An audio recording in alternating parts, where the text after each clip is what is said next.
State, Uttar Pradesh. Prayagraj में संगम की धरती पर साधु संतों का आना शुरू हो चुका है और कुंभ क्षेत्र में तरह तरह के साधुओं के दर्शन आपके होते रहेंगे। कोई साधु अपने कद के कारण तो कोई अपने हठ के कारण आकर्षण का केंद्र बना हुआ है। कुछ ऐसे साधु भी मेले में आए हैं जो अपने वाहनों से आए हैं और उसी से चलते हैं। देखिए कुंभ नगर से ये स्पेशल रिपोर्ट।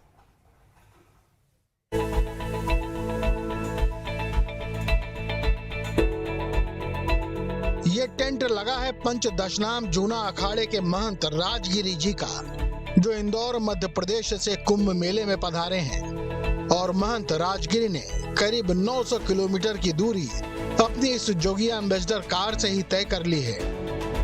पिछले 4 कुंभ से बाबा इसी गाड़ी से कुंभ आते हैं। न बाबा गाड़ी का साथ छोड़ते हैं और न ही गाड़ी बाबा का साथ छोड़ती है। उनकी गाड़ी 72 मॉडल की है और खुद बाबा का मॉडल और भी पुराना है। अब तो ये गाड़ी उनके घर जैसी हो चुकी है।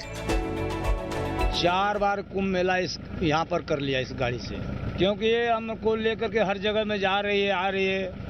मेरा सोने खाने पीने का व्यवस्था सब इसके अंदर में रखता हूँ। एक घर के जैसा है, एक मेरे जान के जैसा है, एक मेरे माँ के जैसा समझ लीजिए।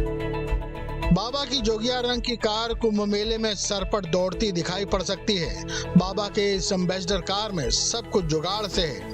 बाबा खुद भी कारीगरी जानते हैं। थोड़ा बहुत औजार चलाकर छोटी मोटी खराबी ठीक कर लेते हैं और कहीं भी अकेले निकल पड़ते हैं अपनी गाड़ी से। ये 72 मॉडल गाड़ी है। 72 मॉडल गाड़ी है तो मैं सोचता हूँ कि लगभग 50 साल से कुछ दिन ऊपर हो गई होगी गाड़ी। 30-35 साल से मेरे पास में गाड़ी है। ये खराबी आती है तो कुछ मैं सामान टूल बॉक्स वगैरह रखता हूँ और जहाँ तक कि रिपेयर करना होता तो मैं रिपेयर कर लेता हूँ, और अन्यथा फिर सिटी से कोई सामान मिलता है तो ढूंढ करके जहाँ तक ले आता हूँ।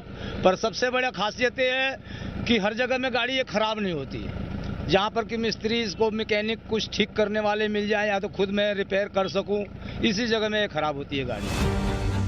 सिर्फ राजगिरी जी महाराज ही नहीं, दूसरे कई संत साधु हैं जो अपने वाहन से ही पूरी धरती नापने पर आमादा रहते हैं। गुजरात के बाबा शिवरात्रि गिरी को ही देख लीजिए, अपनी मॉडिफाइड स्प्लेंडर बाइक पर ही निकल पड़े गुजरात से कुंभ के लिए।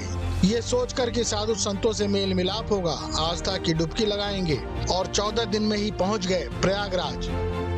और गुजरात में लिमड़ी और अहमदाबाद, राजकोट अहमदाबाद के बीच में मेरा आश्रम है लिमड़ी के पास, और वहाँ हम रहते हैं, आश्रम चला रहे हैं। और ये कुंभ मेला करने आए हैं गुजरात से, इधर कुंभ मेले में आए हैं तो सभी साधु संतों का दर्शन और सनातन धर्म के लिए। लेकिन स्प्लेंडर बाइक से चलना बाबा का शौक नहीं, मजबूरी है।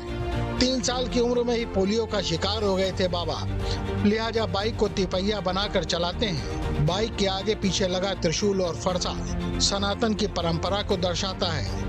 बाबा बाइक से पहले भी कुंभ में आ चुके हैं, जो बता रहे हैं कि तब और अब के कुंभ में काफी अंतर है। बहुत अंतर है कि आज जो सुविधाएं है सब व्यवस्था है वो बहुत अच्छा है, और इससे ऐसा लगता है कि नहीं, सनातन अभी जागृत हो रहा है। अजब गजब बाबाओं में एक नाम और भी शामिल है, बवंडर बाबा का। वैसे तो ये बवंडर बाबा कोई साधु सन्यासी नहीं है, नहीं किसी अखाड़े या मठ से जुड़े हैं, लेकिन सनातन प्रेमी हैं और इंदौर से अपनी इस बाइक पर संगम तक चले आए हैं, लोगों को जागरूक करने के लिए कि अपने धर्म का अपमान मत कीजिए। जो हिंदू देवी देवता के फोटो प्रतिमा का अपमान स्वयं हिंदुओं द्वारा क्यों? हिंदू देवी देवता के फोटो प्रतिमा का अपमान स्वयं हिंदुओं द्वारा क्यों? शादी की पत्रिका पे, कपूर पे, अगरबत्ती पे, फटाकों पे तो आपने भगवान के फोटो देखे, उपयोग के बाद वो गंदगी में जाते। हम धार्मिक क्षेत्र कुंभ क्षेत्र में आए हैं, हमें यहाँ एक बीड़ी मिली है जिसपे शिव जी का फोटो है, पार्वती जी का फोटो है। अब ये हमारे आराध्य, हम इनकी पूजा करते हैं और मादक पदार्थ की श्रेणी में ये बीड़ी आती है। बीड़ी पीने वाला उपयोग करके इसको डस्टबिन में फेंकता है। तो यही हाल पूरे देश में है। यही एक अलग जगह रहे, जनमानस तक, सरकार तक अपनी बात रख रहे, न्यायालय तक अपनी बात रख रहे। कुंभ में आए हैं जो हमारे जितने भी धर्म के धर्माचार्य है, मठाधीश है, महंत है, इन सब तक अपनी बात रखेंगे। और आपके माध्यम से हिंदू जनमानस से एक अनुरोध करते हैं कि जड़ रहेगी तो पेड़ रहेगा, धर्म रहेगा तो देश रहेगा, तो घर परिवार और हमारा जीवन रहेगा।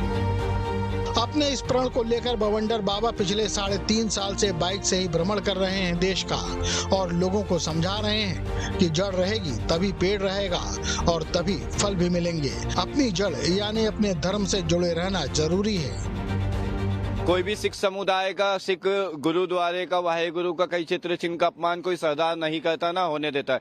कोई भी मुस्लिम कुरान का 786 का, मक्के का चित्र का अपमान ना करता है, ना होने देता है। उन्हें पता है जड़ रहेगी तो पेड़ रहेगा। अगर हम ही हमारे मजहब और धर्म का अपमान करेंगे तो दूसरा तो करेगा ही करेगा। तो हम ना करें तो वो नहीं करते तो होने नहीं देते। तो हम हिंदुओं को भी शिक्षा लेनी चाहिए कि हम हमारे धर्म का अपमान न करें। बांग्लादेश में भी यही हाल थे, और अन्य जो भारत से जो खंड हुए देश, उनके भी यही हाल थे। वहाँ के भी हिंदू अपने धर्म का अपमान करते। तो देखा आपने इन बाबाओं को और इनके वाहनों को। इसी तरह से सभी धर्मों का मकसद लगभग एक ही होता है, बस उसकी उपासना के तरीके अलग हो सकते हैं। जैसे इन बाबाओं का मकसद सनातन को श्रेष्ठ बनाना है, लेकिन वहां तक पहुंचने के साधन इनके अलग अलग हैं। Team news state.